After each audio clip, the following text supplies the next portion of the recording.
Welcome to the BurbNBougie News Recap, where I bring to you various articles that I am watching and reading for the day. Go ahead and let me know which ones resonate with you the most. Like, comment, share. Britney Spears Memoir drops today. And so obviously she is on a marketing tour to push it and speak about certain passages in this book. Someone asked me to talk about it. So I'm going to talk about it. Britney Spears revealed she had a abortion because Justin Timberlake didn't want to be a father. So let's talk about this one. Britney Spears is sharing a painful experience she's kept private for 20 years. In her upcoming memoir, The Woman in Me, the pop icon reveals that when she dated Justin Timberlake, she became pregnant with his baby but had a abortion, People confirms. It was a surprise, but for me, it wasn't a tragedy. I love Justin so much. I always expected us to have a family together one day. This would just be much earlier than I had anticipated. Spears, now 41, writes of the pregnancy in the book, but Justin definitely wasn't happy about the pregnancy. He said we weren't ready to have a baby in our lives, that we were way too young. So these two were definitely part of my formative years. I was born in 1980, so coming up in the 90s and the early 2000s, these two were definitely everywhere. She writes in the book, if it had been left up to me alone, I never would have done it. And yet Justin was so sure that he didn't want to be a father. Now, I will say this. I am not casting aspersions on either one of these people for these decisions. I am definitely pro-choice. So I'm just putting that out there. Spears writes of her experience undergoing the abortion. To this day is one of the most agonizing things I have ever experienced in my life. After Spears and Timberlake split in 2002, she went on to become a mother, welcoming two sons, Sean Preston, who's 18, and Jaden James, who's 17, with her second husband, Kevin Federline. So I guess leaving, or that relationship breaking up, led her to Kevin Federline. So maybe that's one of the reasons why she regrets it to this day. The next article. Adderall was my drug of choice because it made me less depressed. Okay, so let's talk a little bit about this excerpt. She said that hard drugs were never part of the equation for her, and she never had a drinking problem. She did, though, dub Adderall her drug of choice in her 20s, noting the medication intended to increase the focus of those with ADHD made me high, yes, but what I found far more appealing was that it gave me a few hours of feeling less depressed. I don't know what it is about these stars that hit it big so young, but obviously she was battling many demons because maybe what she went through with Justin Timberlake, but it definitely led to the whole situation with Kevin Federline and that marriage that was wrought with issues. Famously or infamously, Spears was photographed in 2006 in a car with Paris Hilton and Lindsay Lohan, an image that immortalized the trio as party girls. But while both Hilton, who's 42, and the Mean Girls star 37 contended with respective legal issues in the aughts, and like Spears, were often shamed by the media of the time, the pop star insists that their nights out were never as wild as the press made it out to be. And even still, if they're in their 20s partying it up, isn't that literally what you're supposed to do in your 20s? You have fun in your 20s. However, like she said, she was using Adderall as a masking tool. So other things could have been popping off. I don't know if I have any intention on reading this book. I have several books in my lineup that I'm already planning on reading. However, I'm sure I'm just starting this conversation so that people can weigh in. I know that Britney is a pop icon who is of my generation, who has been around for a long time, for a full generation. So this gives people the opportunity to weigh in. You know, people do put their memoirs out. People are currently oversharing on social media these days. People share things. So I'm not, criticizing. I think that our narratives need to be spoken. That way, everything and everybody doesn't always look so squeaky clean, like we didn't go through some things to get to the other side. Hopefully, whatever her game plan with this book is, going to lead to some healing or whatever in her, 40s and, getting her life back, getting from under the conservatorship, getting from under the situation with Kevin Federline. Maybe it will help with some healing or whatever. I don't know what her game plan was, but y'all can go ahead, weigh in. Let me know what you think. Like, comment, share. Last week, there was an article about the research that was done linking Black women's hair straightening products with our prevalence of certain cancers and certain diseases. Yesterday, there was this article that was put out. FDA mulls ban on Black women's hair straightening products due to cancer risk, as stylists say they're out of fashion. So let's get into this. The FDA is considering a ban on certain hair straightening chemicals that have been used by Black women for years and that research shows may increase the risk of uterine cancer. But Black hairstylists say such products, specifically the ones being looked at by the FDA, which contain formaldehyde and formaldehyde releasing chemicals, have fallen out of favor, especially among younger generations. How do we even get to using formaldehyde? Relaxers have taken an extreme decline as we become more knowledgeable about the effects of the relaxer on your hair and what it could do to your hair, says Kaylee Butler, a hairstylist in Atlanta who remembers getting relaxers when she was 5 years old. She added, "I think people just wanted to move away from that and live a healthier lifestyle." The FDA is in the first steps of the process. The notice of a possible rule was recently added to its regulatory agenda. The agency claims that the agency aims to publish an advance notice of its proposed rulemaking by April 2024, but items can stay on the agenda for years. The possible rule would apply to both salon-grade and at-home products, FDA spokesperson Courtney Rhodes said. Okay, so this is Jasmine Garcia, who owns Jasmine Nicole Exclusive Hair Salon in Atlanta. She estimates that less than 5% of her clients who are Black women want relaxers. She told the AP that a client texted her after learning about the potential ban, saying, "Of all the things the FDA needs to look into, why relaxers right now?" That's because U.S. Representatives Ayanna Pressley of Massachusetts and Chantel Brown of Ohio asked the FDA to investigate chemical hair straighteners, pointing to a study in 2022 from the National Institute of Health that linked straighteners to an increased risk of uterine cancer. So that is how it came about, because they are proposing it and they're asking them to look into it. Pressley said in an October 6th statement that the FDA possible action is a win for public health, especially the health of Black women. Regardless of how we wear our hair, we should be allowed to show up in the world without putting our health at risk. The FDA posted a video Wednesday on social media reminding people that no action has been taken yet and that the agency plans to work with and encourage the cosmetic industry to develop alternative straightening products. So if you didn't see my video where it was talking about this study, I'll give you this last paragraph. In a study from Boston University published this month in the Journal of Environmental Research, researchers followed nearly 45,000 Black women for up to 22 years, the majority of them moderate or heavy users of relaxers. Among postmenopausal women, those who used the relaxers most often had a greater than 50% increased risk of uterine cancer compared to those who never or seldom used them. Black people have the highest rates of death from cancer, according to the CDC. So that is what they found in this research. And that is the reason why people are tackling this issue. And that is the reason why, and like I said, these representatives are specifically asking the FDA to look into these products. So you guys go ahead, jump in the comments and let me know what you think. I saw this headline yesterday and actually kind of laughed. McConnell says he's glad Menendez not a Republican amid superseding indictment. Let's get into this one.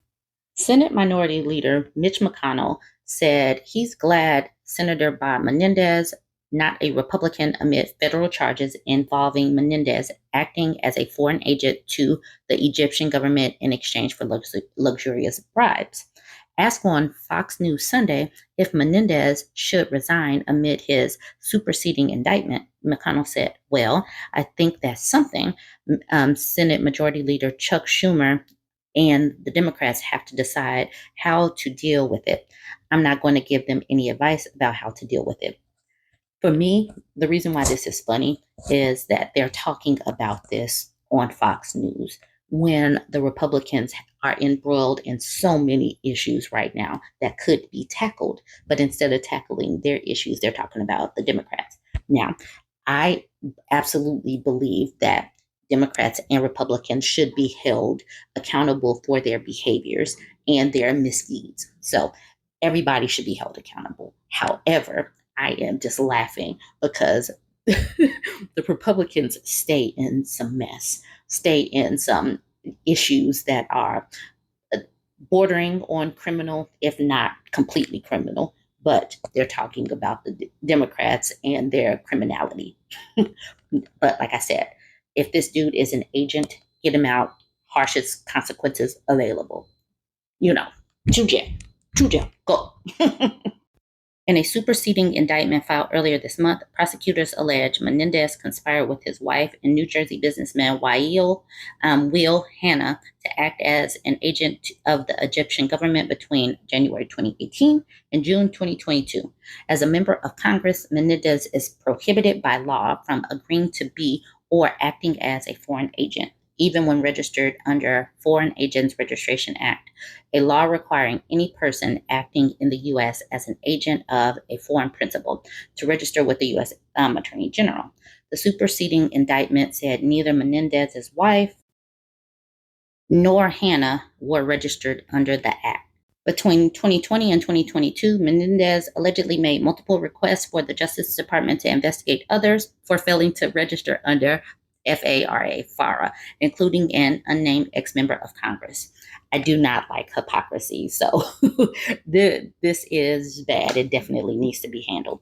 Menendez and his wife also face earlier charges from the U.S. Attorney's Office for the Southern District of New York that allege the couple accepted hundreds of thousands of dollars in bribes from 3 businessmen in New Jersey in exchange for using the senator's power and influence as chairman of the Senate Foreign Relations Committee to the benefit of businessmen and the Egyptian government.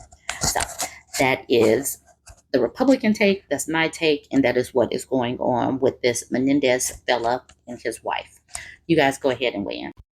I think this story is the perfect example of why gray divorce is on the rise. See this man? He launched a $100 million company with his girlfriend. This married man launched a $100 million company with his girlfriend. Married billionaire Eric Schmidt launched Still Perlow with 29-year-old entrepreneur Michelle Ritter while they were dating, a venture that has blurred his professional and personal life. Since leaving Google as chairman, Eric Schmidt has wielded a $20 billion fortune to build an ecosystem of influence, overseeing a vast constellation of companies and investments, and taking on prestigious advisory roles that have cemented his reputation as Silicon Valley statesman and AI policy whisperer to the Pentagon. As for the past 2 years, the 68-year-old has extended that clout and committed at least $100 million, according to resources to a startup accelerator called Still Perlow, which he leads as an executive chairman with CEO Michelle Ritter, a 29-year-old entrepreneur who he has been dating. Almost a 40-year gap. Schmidt's funds were intended to support the accelerator's business, launching and investing in new ventures under the Still Perlow umbrella, but just over a year after it launched, the company was asking Schmidt's family office, Hillspire LLC, to pay its bills. The reason why I bring up gray divorce, this dude is married, dating someone who is almost 40 years younger than him. Obviously, she is taxing that bank account and she's doing it splendidly. And I have got to wonder if his wife is just like, cool, somebody else has taken him off of my hands. In a January 2023 email to Hillspire, a Still Perlow executive requested nearly $2.5 million to meet payroll and credit card debts racked up by the company and its subsidiaries. Eric, copied, has the context, wrote Gal Traeger, Still Perlow's head of VC funds. According to a copy of the email seen by Forbes, Hillspire covered the payroll costs, said people familiar with the matter. Traeger didn't respond to a request for comment. Smith's extramarital relationships have been splashed across page 6 for years, though he remains married to his wife of 4 decades, Wendy Smith. But his role in Still Perlow appears to be the first time he's publicly entered into a major business relationship with someone he is dating. Wendy Smith declined to comment. The former Google CEO is typically quiet about the degree of his involvement in the sprawl of funds, foundations, and LLCs with which he is associated. Still Perlow is an exception. So just so you know, Michelle Ritter is the one over here in the longer dress, the coral looking dress. Okay, Still Perlow is an exception. He has publicly stated his role as Still Perlow's executive chairman, and sources in a position to know recall Smith participating in business operation, such as deciding which startups to look at for potential investment. He would occasionally appear in meetings alongside Ritter. He is a very, very active chairman. We have a very typical CEO chairman relationship. Smith has made it clear to employees that Still Moreau is Ritter's company and she has full autonomy to run it. But in her role, Ritter appears to have overstated financial commitments and overhyped involvement from industry leaders in Still Perlow, according to documents and interviews with 11 former employees and people linked to Still Perlow. In an interview with Forbes, Ritter claimed the country has multiple backers beyond Smith. She added that Still Perlow now also manages a total of $450 million on behalf of institutional investors and high net worth individuals, and had been deploying that capital since April. But Forbes was unable to find evidence that anyone other than Smith had provided significant funds to Still Perlow, and Ritter declined to identify other investors when pressed for more details on the asset management portfolio. Ritter clarified that Still Perlow had only received a preliminary letter of intent from institutional investors, including a family office and sovereign wealth fund. She declined to comment further. According to multiple employees that worked with her, Ritter also implied the tech elite, including Jeff Bezos and Michael Bloomberg, with whom she and Smith attended social events, were committed or involved in Still Perlow projects. Other times, employees said Ritter implied that Still Perlow had financial or business commitments from Middle Eastern investors such as Emirati Sovereign Wealth Fund, Mubadala, Bloomberg, and Mubadala did not respond to a request for comment. A spokesperson for Bezos declined to comment. So this woman, this is how you do it. If you're going to get with an old head, definitely run them pockets and figure out how to simply make it work as far as these businesses and tax them. However, it does not seem like she is making it a sustainable grift. All right, so she said, we have built something within 2 years that I'm proud of, and there are things I would edit. I'm really, really grateful for the great talent we have. I'm also very grateful for the funding that I've gotten from friends and family, but also from Eric, who is a very significant investor at the top. She graduated from Columbia Law in 2021, so she just graduated a minute ago, and she's getting these millions to work with. Whew. Ladies, please. Take notes. This is how you do it. If you're going to go for an old head, go for an old head that has millions of dollars. Now, his wife, on the other hand, she is probably unconcerned because she is probably set up for the rest of her life and not having to deal with this man who clearly is a cheater and has been cheating on her throughout this relationship. But she's like, at least I don't have to worry about it. Anyways, y'all go ahead and jump in the comments and let me know what you think about this. Like, comment, share.